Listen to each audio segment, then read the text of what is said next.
The Feed Bandit Podcast, the real episode 8, Dove Hunting in Argentina.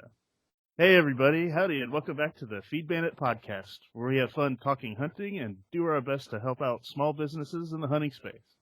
I am your host, Jimmy Byrne, and I am joined this week again by my esteemed compadre, Richard Kinchlow. How you doing, sir? Hola, sir. Good. I Okay. said that because we were in Argentina and they speak Spanish. Yes. So that's a great kind of segue into what we're going to talk about today. Nice. We just wanted to thought we'd have fun and recall a trip that we did several years back. Recall fondly a trip we did several years back. I guess what any hunter, any dove hunter for sure, but any hunter, it's needs to be on their bucket list of hunts. I think. Would you agree with that? If you like to shoot birds or even trap and skeet, I mean it is the Super Bowl. It's better than the Super Bowl of dove hunting. Unbelievable. Oh yeah. I mean, no question about it. And speaking of Super Bowl, we'll get to that. Right. So today we're just gonna go back and forth and try to recall, if we can. You're getting a little older.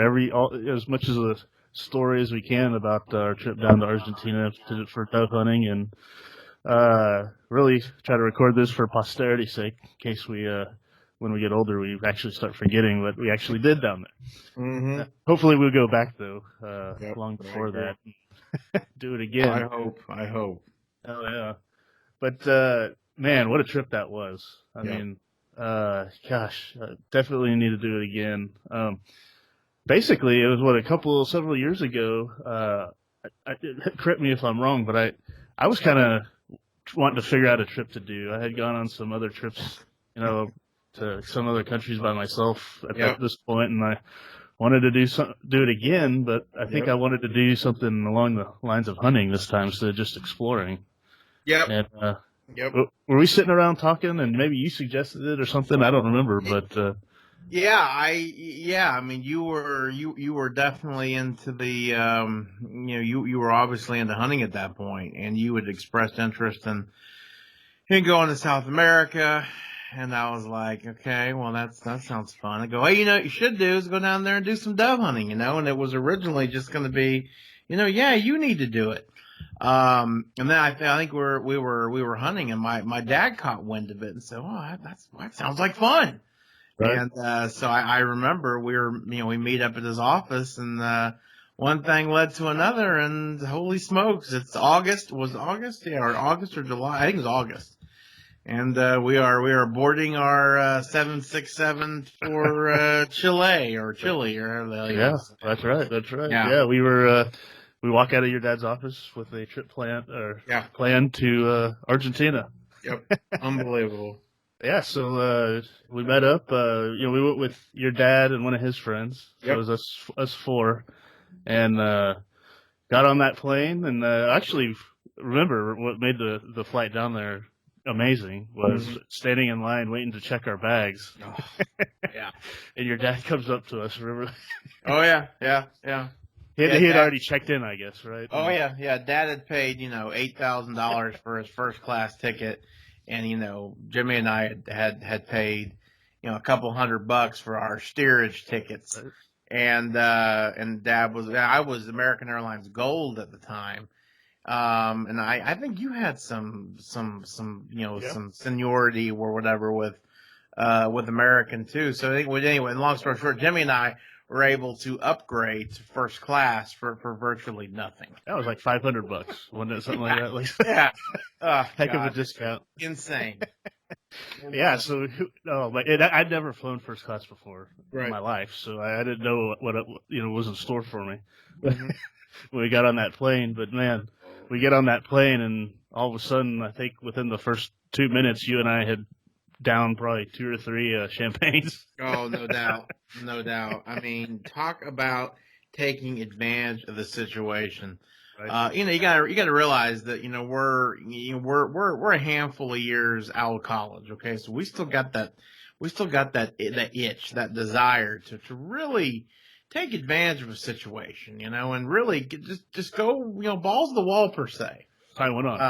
Tie one on. And boy, whether you're in an airplane or around a campfire, that was kind of our mentality.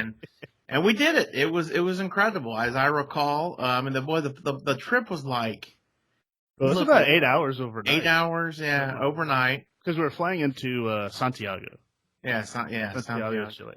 Right, and then we had a connection from there to Cordoba, Argentina. Yeah, the that's flight right. from Dallas to Santiago, I think it was about 8 hours. Yeah, 8 or 9 hours. I remember that. And boy, oh boy, oh boy. I mean, everybody else in first class was wanting to sleep, including my father. But of course, Jimmy and I were partying, and it's kind of funny because we were like right next to each other, we couldn't, anyways. Yeah, we were, I drank the plane clean of Glenfiddich? Yeah, Glenlivet? Glenlivet? Yeah, Glenlivet.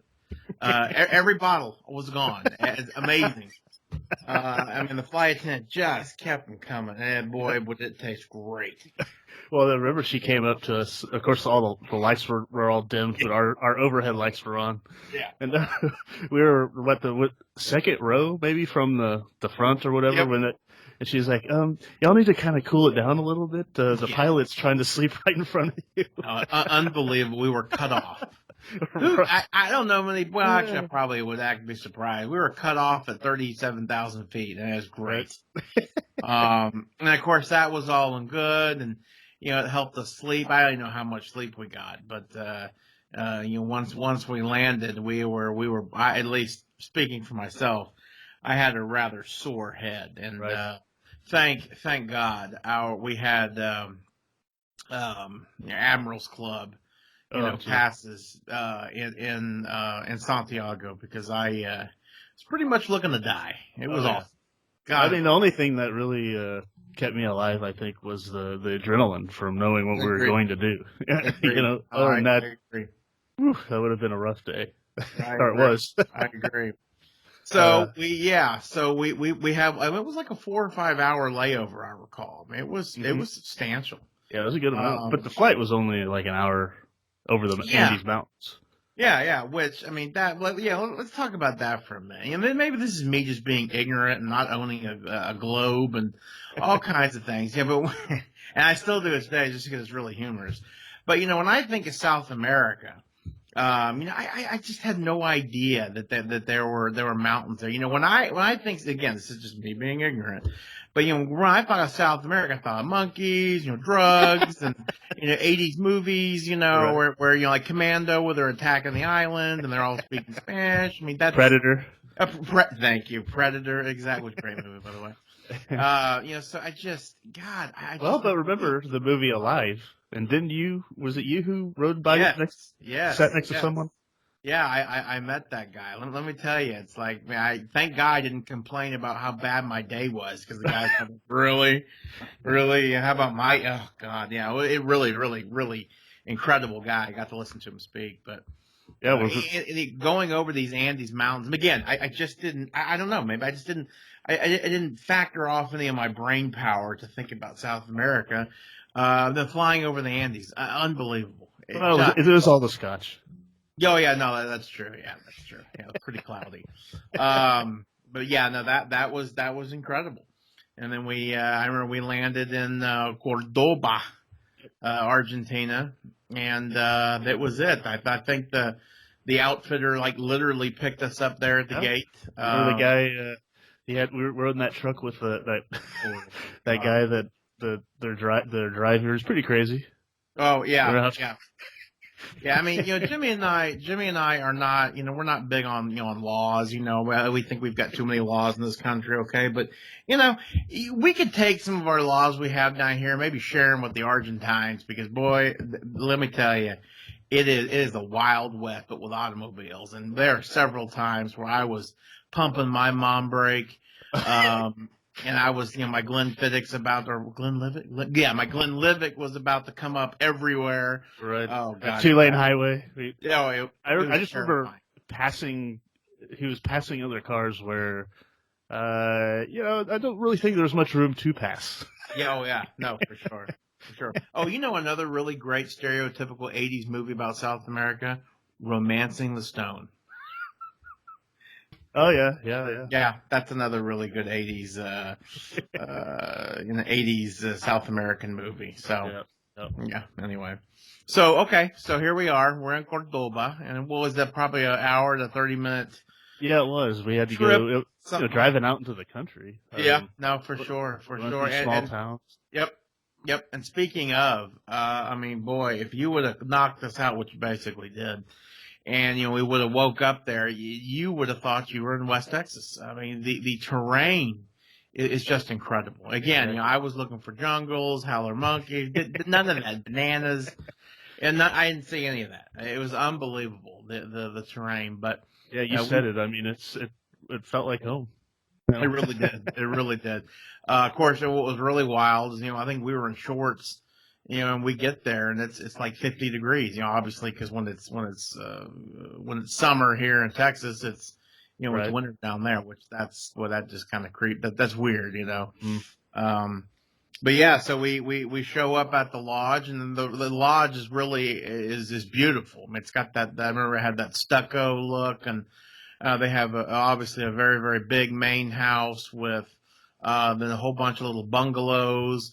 And it was really more of a compound than anything. And I remember the first thing that I noticed that was really cool. And by the way, we went with Miles and Miles. Right, Miles and Miles. Mm-hmm. Which we highly recommend them. Just a first class deal.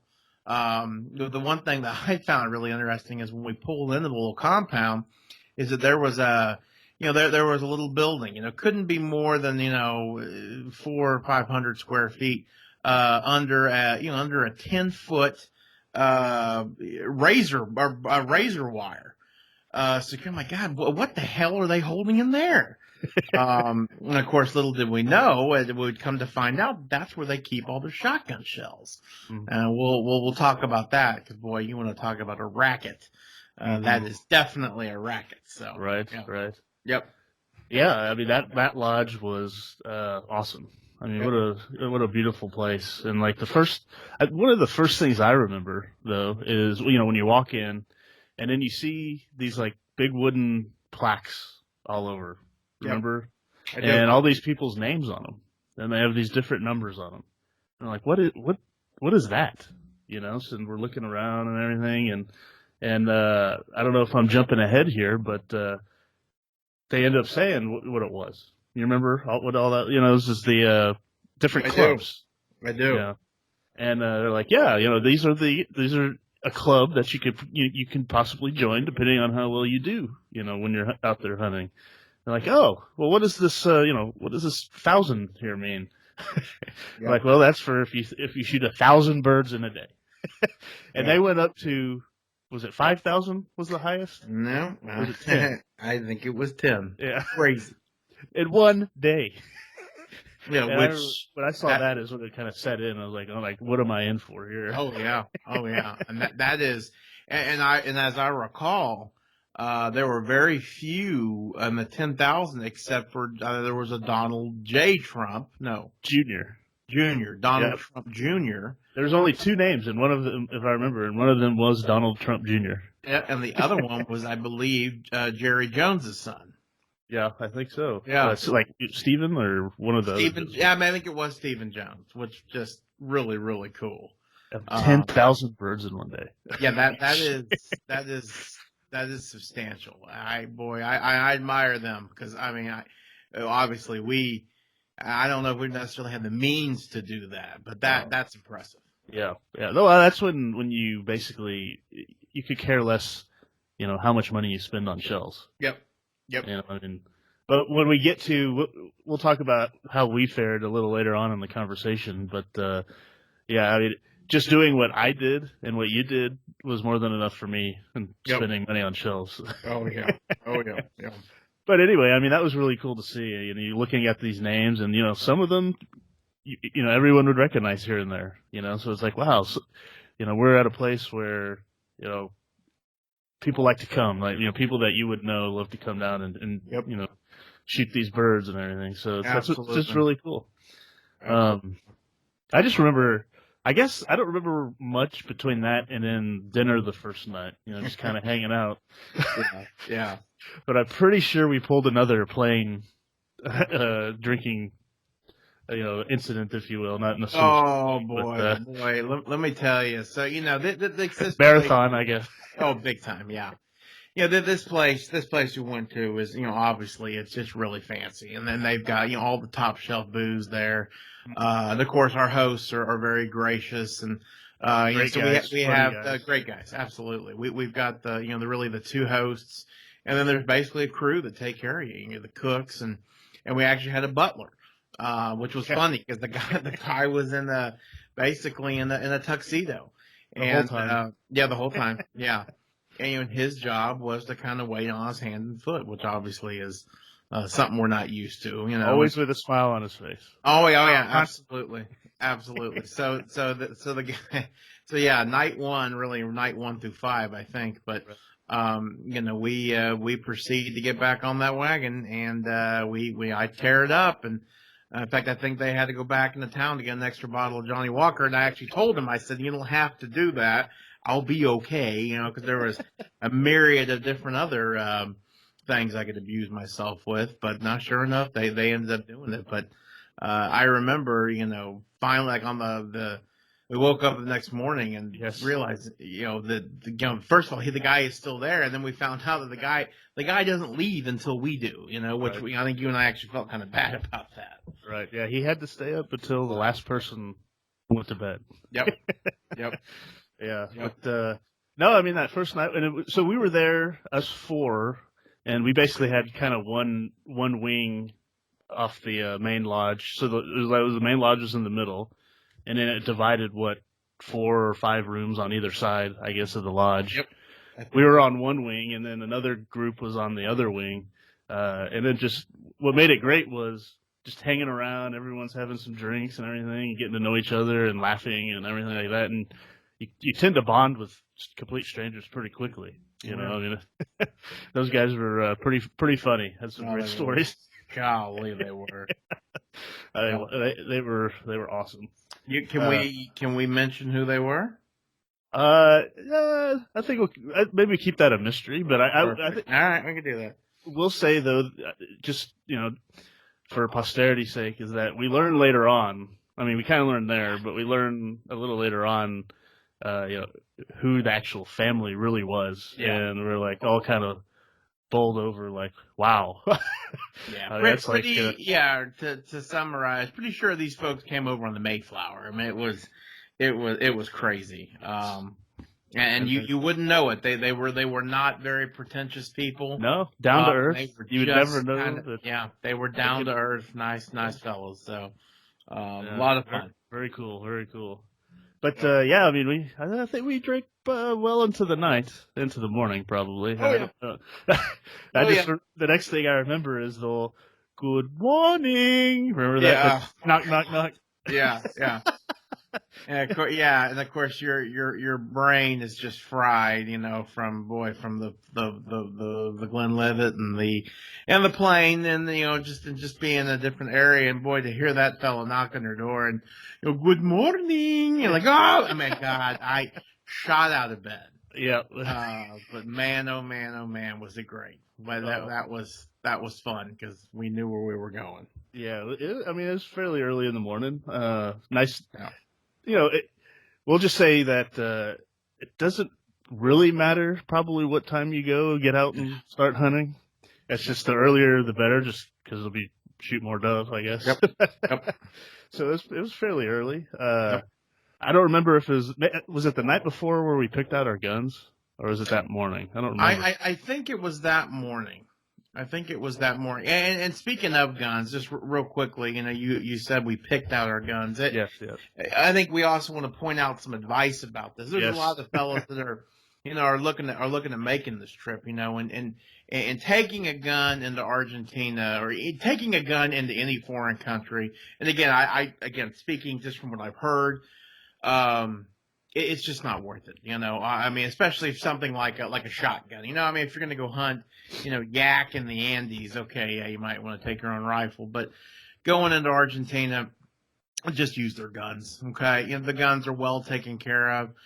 More importantly, you don't have to put up with the trouble, and also, these guns have literally go through hell. Yeah. So Yeah, I we mean, you don't want to use your own gun. Just no, don't take your own you gun. really don't. You really don't. Leave it at And home here's for another the piece of advice season for you. here. Yep. Here's another piece of advice for you. Even if you shoot a 12 gauge for dove in the States, do not pick up a 12 gauge in Argentina. In fact, truthfully, the biggest caliber you need to pick up would be a 20 gauge, and that's what you and I did. Yep. And we were still hurting. Oh God, Jesus. Yeah, I mean, Yeah. so we both got the semi-auto 20 gauges. Beretta 20. Yeah, we both Jimmy and I got two Right. Beretta 20 gauges, semi-automatic. Funny enough, they did have the plug in there, which I found was kind of interesting. Right. Obviously, They'd only load 3 shells each time. Yeah. So we were shooting a 2-gun rotation. Yep. Yeah. So they take care of all that stuff for you. I mean, it is like literally all you got to do is just pull the trigger.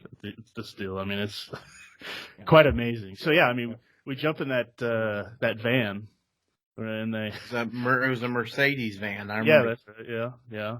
I guess all of us got in that van, didn't we? Yes, we did. It was hot, and I felt like I was going to vomit. Yeah, I was. So the drive was what, about 45 minutes, maybe an hour? Yep. Felt like 10. Oh God, I was definitely. I got the beads of sweat on my forehead, definitely clenching my jaw, and it was watering a little bit, hit several times here and there. Yep, it was rough. But you know what I remember, what kind of got me there was listening to the other guys, their stories from their growing up and their family companies and what they did. Yep. Remember some of those helicopter stories? Oh, unbelievable. Jesus. I mean, man, boy, those guys were incredible. Yeah. Incredible. That was nice. That really helped to get through that without throwing up everywhere. Yep.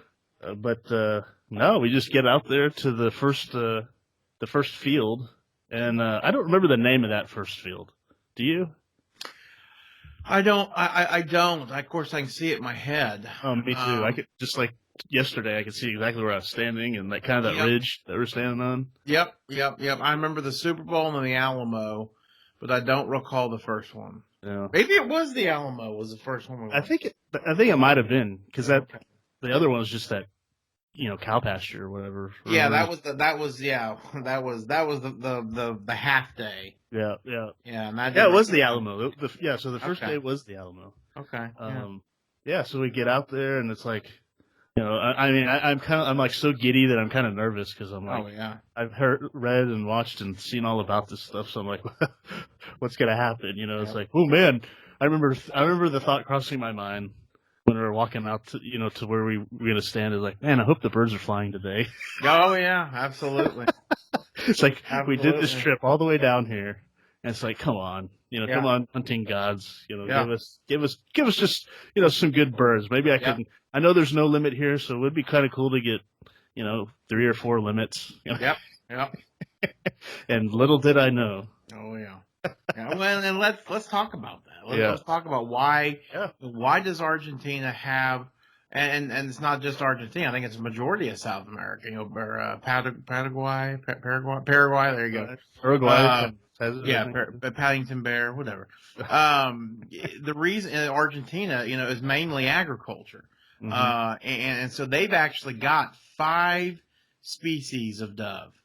And the climate down there is so temperate that they apparently they breed year round. And I don't know how many, eggs they have in each clutch and, whatever, but, there's just a substantial amount of dove and they're different sizes and species. And they do a substantial amount of damage to the farmers. So, yeah, I think I remember asking one of the outfitters, and they said something to the fact, like, I mean, literally, like 2/3 of the crop or something like that are just destroyed. That's incredible. So the farmers either poison them, which obviously that sucks for the other animals. Like the raptors, you poison the dove, a hawk eats it, and that's potentially going to kill it, or fox or whatever, but. And I think years ago they said, well, golly, let's just have dumb Americans up here or down here rather, and let's let them blast them. So, boy, oh boy, that's what we did. And it's funny, they've also got a lot of fruit trees there, especially lemon and lime trees. In fact, our lodge had a couple of lemon and lime trees. And these are big sized trees too, and that's something you pick up at Home Depot. Mm-hmm. Anyway, but just seeing that what was really cool. So one of the other problem animals they have there are the parrots or paraquita. Parakeets. And let me tell you, it is. I mean, you feel so guilty shooting at Polly, But boy, oh boy, and it's funny because we'll talk about the bird boys, but they really get pumped when there's the paraquita. Oh yeah, they see one coming. Oh god, oh yeah, and you can't miss them because it's like a flying highlighter. They're right. Yeah, they do not. There is no camo unless they're in a box of Fruit Loops or something, Yeah. So, God, what a ball. Those are great. I think I only got one of those. I got 3. Yeah, nice. I got 3. I took out an entire family. God knows where they were going, but I just killed them all. So. Well, it's those, and then the actual, large pigeon. Remember that? Yep. Other than the standard kind of dove or whatever. Yep. There's that. I think Dad shot a pigeon.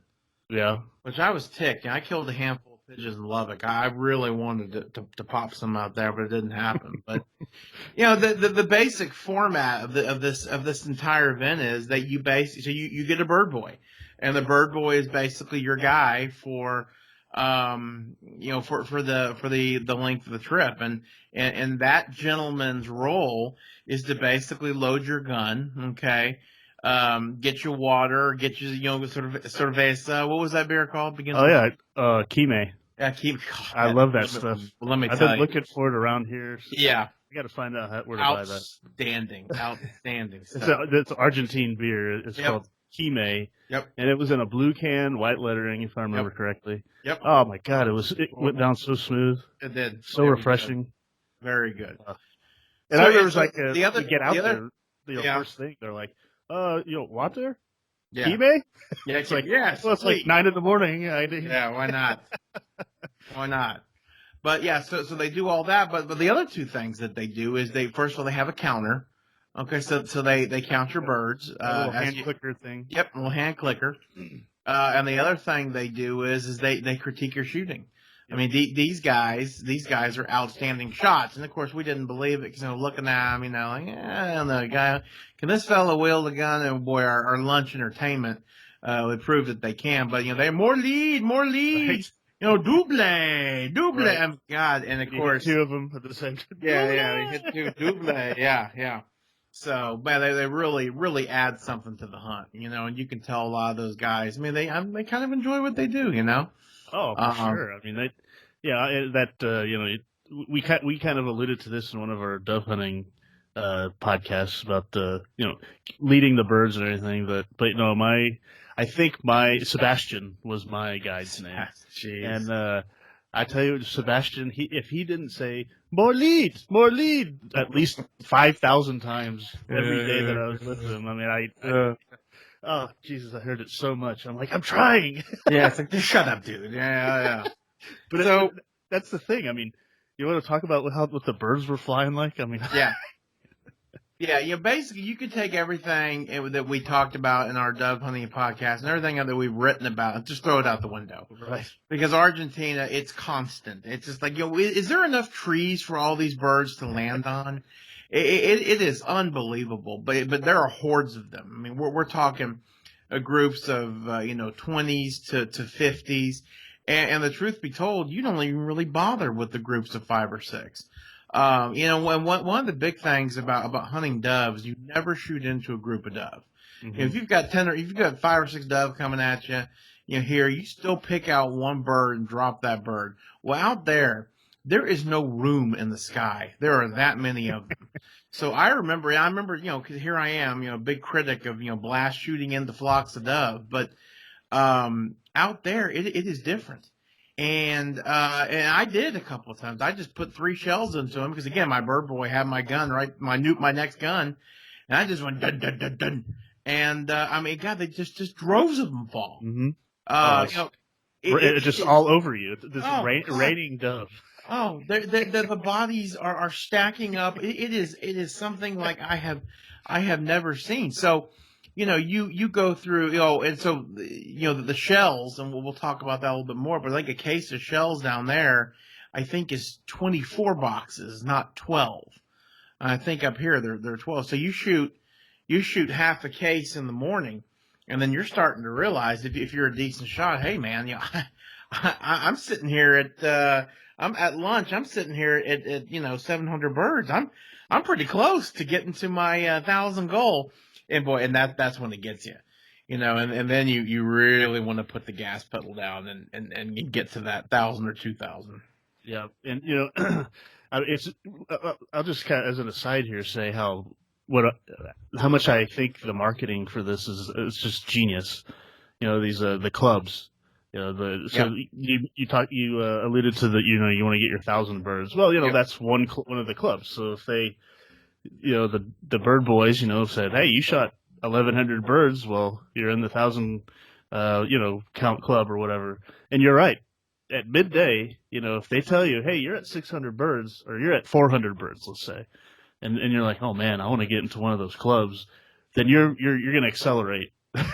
Yep. You're shooting. And then the thing down there is their shells were something like 40-50% more expensive down there than here. So they end up making, a lot more money, or they're charging a lot more for you when you shoot. But yep.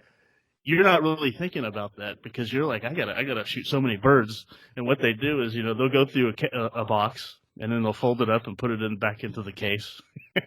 Yep. And that's how they'll count at the end, how many shells you shot. But it's, it's genius. It's great. It makes it more fun. And I think that's a kind of a piece of advice that I'll say. And I'm glad I did this before I went down there. I said to myself, and I did research, so I kind of had an idea on what I was going to spend.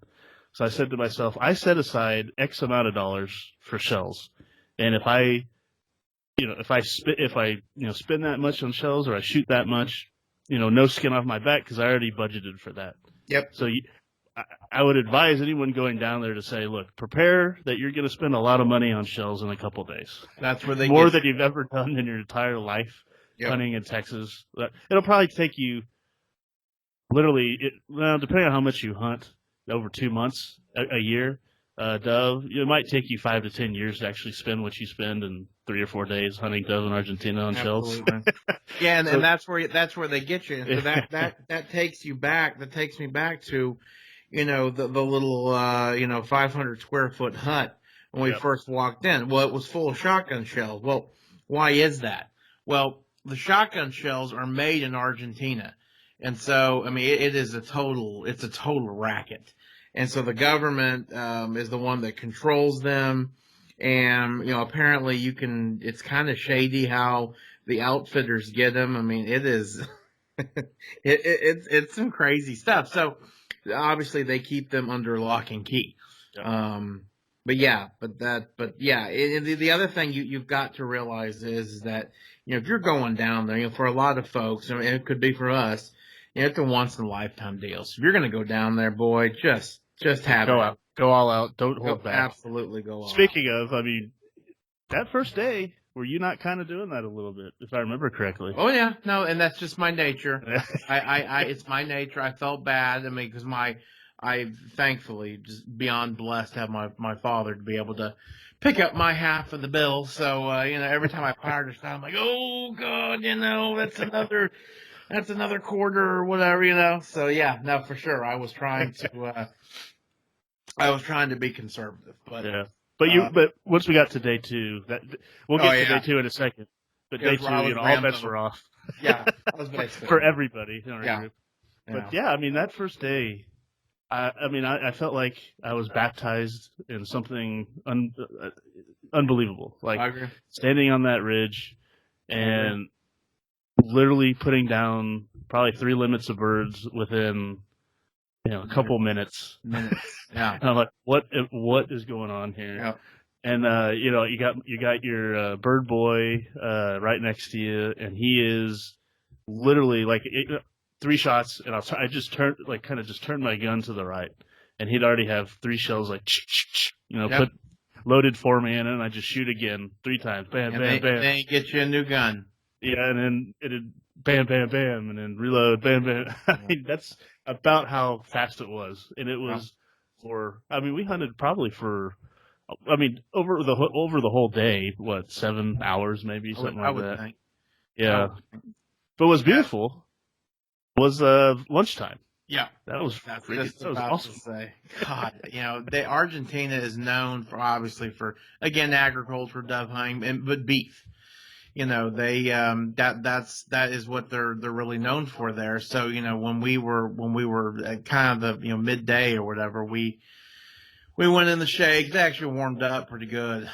We went back to a little staging area they had set up, and we come around the corner and there's a bunch of cots there in the shade, and they've got this formal table laid out with Argentine wine on the table, and then there's Dug a little, a pit. Remember? yep, a little And pit, and they had cooked an meat asado burning. over. Oh Yeah. God, it was boy. Let me tell you.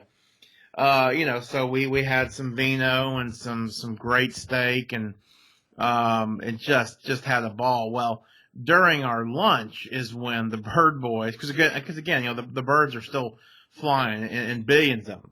And they don't stop. Yeah, they'll stop at all. So during our lunch, one of the owners of Miles and Miles and the bird boys will go out there, probably maybe 100, maybe 80 yards, 100 yards away from us to where they'd shoot and it wouldn't bother our ears. And these guys these guys don't shoulder mount their shotguns because they said it's too easy. Mm-hmm. And I was like, oh, come on, give me a break. Right. Really? These guys put the shotgun on their hip, okay? So kind of like Rambo, right? Put the shotgun on the hip. And what they do is they put their pointer finger on the left side of the barrel. And so then they point the gun at the sky, and they kind of lead the dove with their finger, and then they shoot from the hip. I'm actually doing it right now. Like I totally and I'll be damned if they were not killing birds like it. Of course, we were hooping and hollering, and they were just dropping them out of the sky. What a treat! And here we are, shoulder mounting these. Right. Oh God, boy, it was unbelievable. It really was. Really was. One of the Miles, he didn't miss. No. He did not miss. No. Constant, just boom, boom. Yeah. Just dropping them. Yeah, incredible. Amazing, absolutely amazing. But and then like you said, they had cots laid out so we could lay out there and kind of get a little rest for the siesta hunt. Yeah, a little siesta, 30 minutes or whatever it was, an hour till we went back out. And then you go back out and, I'm already kind of sore on my shoulder. But it's like, how often do you do this? So you go out and, shoot several hundred more birds. Right. And that actually leads us to another piece of advice. They will, they make these shooting shoulder pads that they're clipped on. And I think Jimmy and I kind of, turned up our nose at buying those, but they were cheap enough when we did them. We're glad that we did that, because man, oh man, we were pretty miserable. In fact, at the end of day 2, oh geez, I've got a picture of it. My shoulder is actually cut. And still on my shoulder today, you can barely see it. You got to know what you're looking for. I have a scar from shooting so much. It was unbelievable. God, it was unbelievable. Another thing that was interesting about that is, you don't have to wear a camo, really. No. They don't care. No.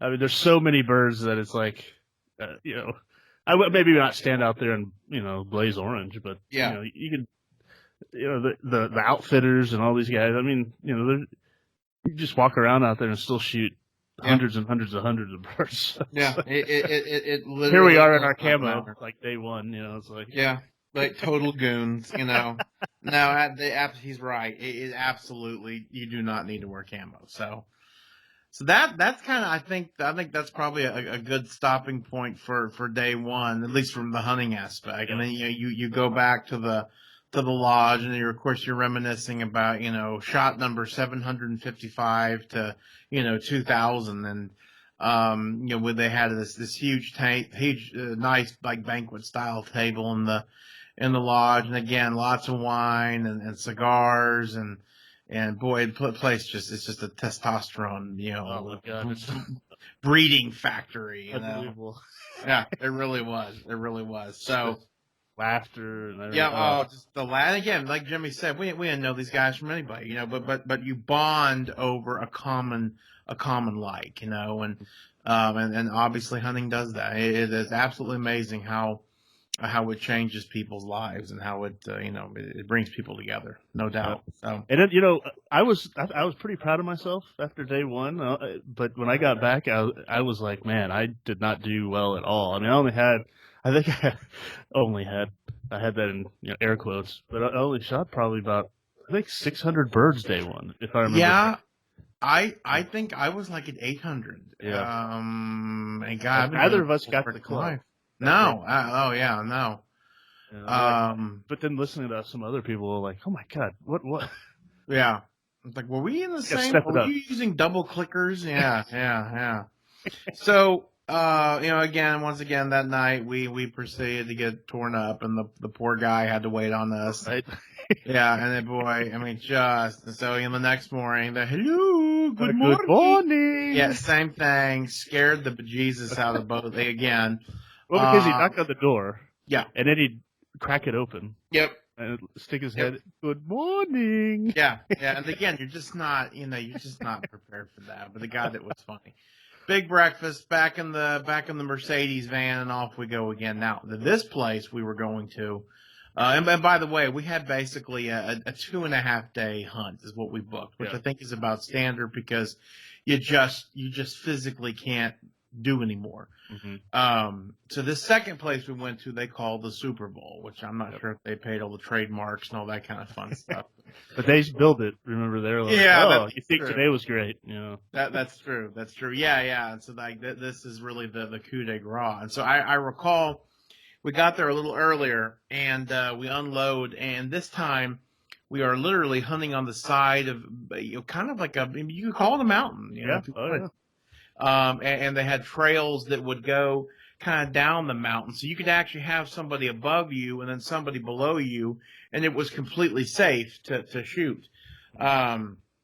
So I go out there, and they kind of give us places to go, and Jimmy's on top of the mountain, and I'm down below, but before we go to our spots, we're in there, and all we can hear is this very I wouldn't say it's faint, but just this like a low hum. Low hum, yeah. Like something in my ear. Yeah, exactly. It's like, well, I have a busted eardrum. This is fantastic. This medical care down here is great, and and which is what is that? And as we got closer, just get louder. And of course I cannot remember what dove is in Spanish, but I was like, there is no way that Paloma? Yeah, was it? Oh my God. Did you say Oklahoma? What was it again? Paloma? Oh yeah, Paloma, yes. Oh my God. So they were like, muy, Paloma, mucho, or whatever you say many, and I mean, boy, they were right. There were billions of them, and basically the Super Bowl, as they call it, there was this inside this little canyon where these giant, I'm not sure the trees, but they're big hardwoods, and they were full of millions and millions of dove. It was kind of eerie in a way if you think about it. Oh, it was. Just like completely surrounded by these millions of birds. Yeah, it was. I mean, it put Albert Hitchcock's movie to shame. It was unbelievable. And boy, let me tell you, once again, we waylaid into him. And what was so funny about this time is, again, Jimmy was above me, so there was no danger to me because we were both shooting out. And so literally, it's like he was on top of me, but probably 10 yards or no, but 15, 20 yards above me. It's kind of tough to explain, but shooting out into this area. And what was so funny is that, I'd be dropping birds, but then the birds just raining death on top of me. The carcasses that were in front of me from Jimmy shooting them up top. What was unbelievable. It was so funny. And at one point, I mean, they're everywhere. At one point, my bird boy literally had to make a little ring. And I've got that picture somewhere, but there's 8 billion shotgun shells, and then there's just this bodies everywhere. It was incredible. God, it was. Well, I mean, we get out there, and I didn't think it was possible to see more dove flying than the day before. I agree. But there's a reason why they called that spot the Super Bowl. Yep. Unbelievable. Absolutely unbelievable. Yeah. I mean, oh my gosh. But yeah, I think I remember hearing you yell a couple times, like, "Oh my god!" Yeah. Absolutely. What a hoot! What a hoot! And so, speaking of, so we're sitting here dropping all these thousands of birds. And I think this was early on. I think actually it was as late on day one that I look over at my bird boy, who, I like my bird boy, but he wasn't nearly as like as cool like yours. Right. And Dad's was really cool. Mine I don't know. Mine may have eaten a couple of bad dove. He was a nice guy, but he didn't say much, other than the standard stuff. But I look at him, I can't remember his name. Like, dude, where are your earplugs? Yeah. And because just something that we take for granted, and he's like, oh no pero soco. I got sunglasses, and I actually got that from the movie Sniper. I don't know how I remember that, but he's like pointing to his ears like nothing. I'm like, oh my god, are you kidding me? So I brought a little day pack with me, and me being me, I went to one of the sporting goods stores here in Dallas.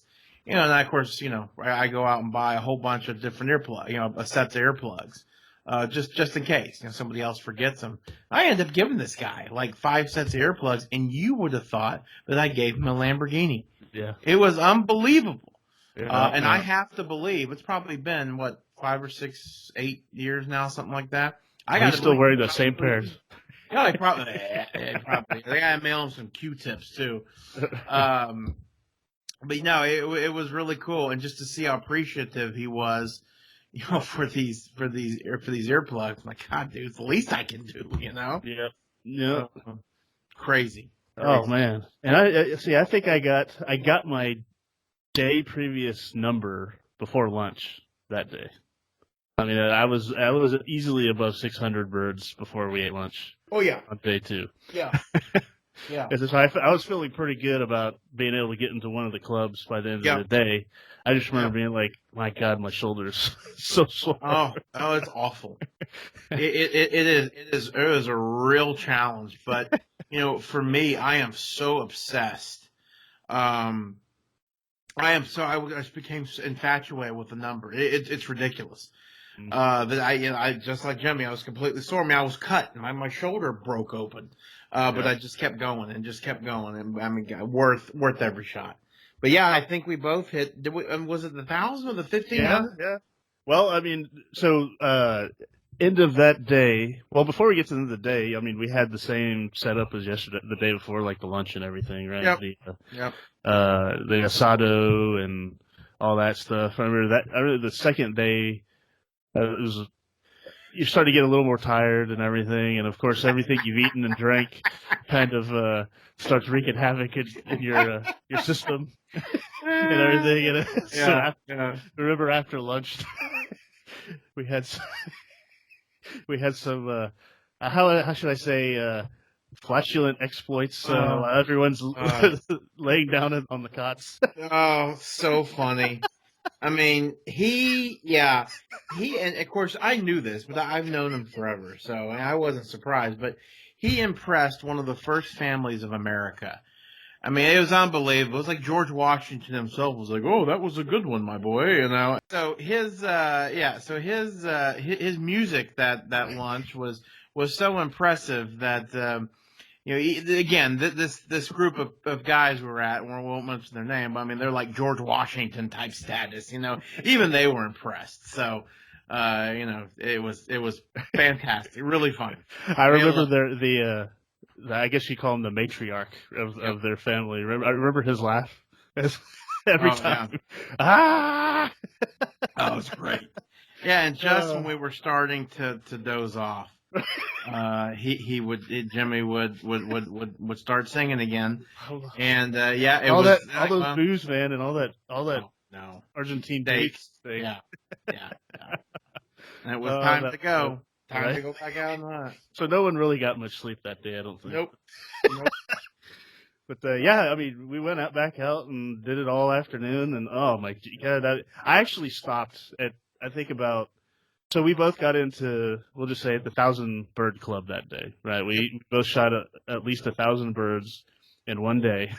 Yep. Which I giggle to myself every time I actually say that because it's just still kind of amazing to me. Oh, it's surreal. When we're here in Texas, it's like, oh, you got your 15 limit? Okay. Yep. Yeah, which update for you if you've been following. Well, I hope you've been following us. The season ain't got much better. It is disappointing. Well, that's for another cast. I think I stopped at about 1,200 birds. It was probably about 30, 45 minutes before they actually shut down the hunt because my arm, like, just from not so much. I mean, of course, I was sore from the butt of the gun. But also just holding the rifle or the shotgun rifle. The shotgun. That's true. All day long. You use muscles. That's very true. Because we're standing all day. That's another thing that wears you out. Remember, like, we're not sitting on buckets or anything. The entire time we weren't really doing that. We were really just standing. What we need to do. What we should do is we should have Miles and Miles contact get a couple of Mac Daddy caddies. Right. That's actually a really good thought because they're so comfortable. No doubt. Yeah. So you're standing all day, and you're holding a shotgun, shooting. I mean, I probably shot just to get that 1,200 birds. I bet I shot at least. I mean, I can't say, but 1,500 to 2,000 times. Yeah. So you can imagine how exhausted you get towards the end of the day. And I knew I wasn't going to get, I think the next level was 2,000 birds in a day. And I was like, there's no way I'm going to get there. So, man, I got into the club 1,000 and I was like, okay, I'm just going to kind of walk around and watch other people, shoot for a little bit and everything. But man, what a day that was. It really, I think you and I finished our cases of shells, then went and watched Dad shoot. Yeah, that's right. And that's when he got a pigeon, I think. Yep. Oh God, I think you're right. Awesome. Awesome. But remember, we came back, and what was waiting for us but masseuses. Yes. That was nice. That was crazy, but like, wasn't one of them like your bird boy's wife or something? Like, this is awkward. Something like that. Yeah. But so they had them set up for us to where they came in and gave us all massages to help get all that kind of ache out and everything like that. Then we got into their hot tub. They had a hot tub out there. Yep, I remember that. Oh man, I mean, they thought of everything. Yep, they really did. Yeah, no, they definitely know how to entertain. And then that was really kind of the final night. But they did the ceremony for the clubs. Remember? Yep. Yeah. If you hit your club, they did it, and they gave us hats and plaques, and now Jimmy and I's name and my father's name and his buddy's name are forever engraved on that board. On the same one as Donald Trump, which are Jr. Still pretty cool. Oh man, this is another reason why we need to go back. See our names there again. No kidding. Oh my gosh. But no, we need to hold. While I'm thinking about it, post those pictures on this podcast blog whenever we do. So, and you have them all, I think. So, I know. Yeah, absolutely. I'm terrible at taking pictures and keeping them. And stuff, well, that's why you have me. Me and my wife. I tell you, the third day was basically half a day because we were basically the flights leave out of Santiago late to get you back to Dallas in the morning on the following day or whatever. So we hunted just kind of in a cow pasture that day, and of course it wasn't anything like day one and day two, but it still was better than a great day in Texas. Oh my God, we still got probably, I don't know, 15 limits each. Oh yeah, just in the morning that day. Several hundred. But one of my memories from that final morning was Jimmy's bird boy was great, super nice. So Jimmy and I Excuse me, Jimmy and I actually hunted together on that final day, which was fun, and something I really recommend doing. Just being with your buddy and then changing shots is a lot of fun. And so, Jimmy's bird boy was a real hoot. So he, I forgot about this. yeah, my shoulder was so miserable that I just gave my bird boy my gun. I'm like, I'm basically done.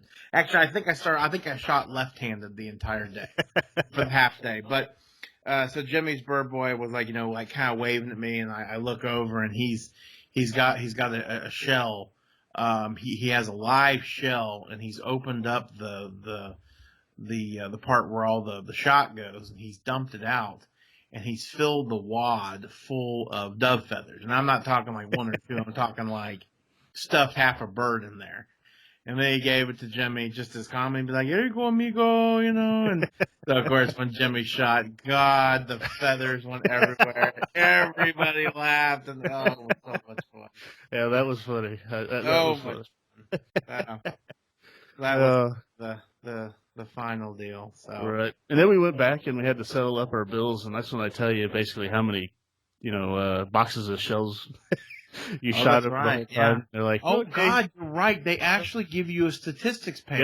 Yeah, remember that? God, so they give us a certificate and then all your stats. Yep. Your percentage shooting, and of course I remember being just infuriated that that a bunch of Yankees are shooting better than I was, Right. And I was the worst, of course. I mean, I know. I think Dad's friend was. Was he? Yeah. Okay. Yeah. I got to find those stats, and maybe I'll post them on this podcast as well, so people can laugh at how many shells I went through. And if I remember correctly, my shell bill for those 2.5 days was $1,700, something ridiculous like that. I thought it was more like 3,000. Was it not? I think it was. No, it wasn't that much. I think I budgeted that much, but I think it was a little under 2. Okay. But still, I mean, 2.5 days. That's like I said not long ago, I was like, yeah, I won't spend that much on shells hunting in Texas for 10 years. Nope. Probably more. Nope. Just in comparison, of course, this year's been awful, but I've only gone through probably maybe 4 boxes. Yeah. Terrible. Yeah. But that was cool. They give you all that information and everything like that. That's another nice touch that it is did that really just made the whole trip awesome. Absolutely. Like you said, we got our names on the plaque. We got hats. Yep. That said the club on there, 1,000 Bird Club. I mean, it's just overall, what an amazing time with these guys. Miles and miles. I'd definitely do it again, no question. I agree. No question. Yep. For those listening, if you've, if you can do it, make it happen, and go with buddies. It is a bucket trip. Now, here's the one problem with a trip of this magnitude. Of course, unless you're blessed to just be, to have lots of money, of course. But for those of us like Jimmy and I, who there ain't no money tree out there per se. The problem with a trip like this is that if you do a trip like this, the significant other is going to want a equal trip. So really, when you're planning, I would just double everything. Right. I remember you. Think that's fair? Right. And the thing about it was, I was completely single at the time. Yes, you were. So I could pretty much just do whatever I wanted. So I didn't have those restrictions. Whereas now, if I were to do it again, I'd have to reassess my strategy. But yep. Oh yeah. No, I hear you. Of course, my wife was. Just thrilled for me to be able to go do it. She has not pulled the, well, you went to Argentina card, which greatly appreciated. Yeah. Yeah. But that was a heck of a time. Unfortunately, we didn't get to fly first class on the way back. They didn't have as good of a deal, so we had to ride literally in steerage. Pretty terrible, and I took a sleeping pill, and that didn't work. And the first voicemail I catch when I land is from work saying that I'm going to have to be on the plane about a week later to go travel to do something that I really didn't want to do. And boy, I was like, you know what? I was upset. Yeah, it's crazy how I remember that. Oh, yeah. Well, and see, I don't sleep on planes. I've never been able to sleep on planes. So that was a long flight back for me. It was rough. I just remember like almost being able to fall asleep. So I had downloaded the 1,000 best classical masterpieces or something like that. And or not 1,000, 100 best classical masterpieces. And I listened to every single one of them, start to finish. Did you really? Yeah, on the flight back. And I remember I was kind of dozing off a little bit, but I knew it wasn't going to do it. But, you're in that kind of state of like almost there or whatever. And it was a low part of the song, like very low.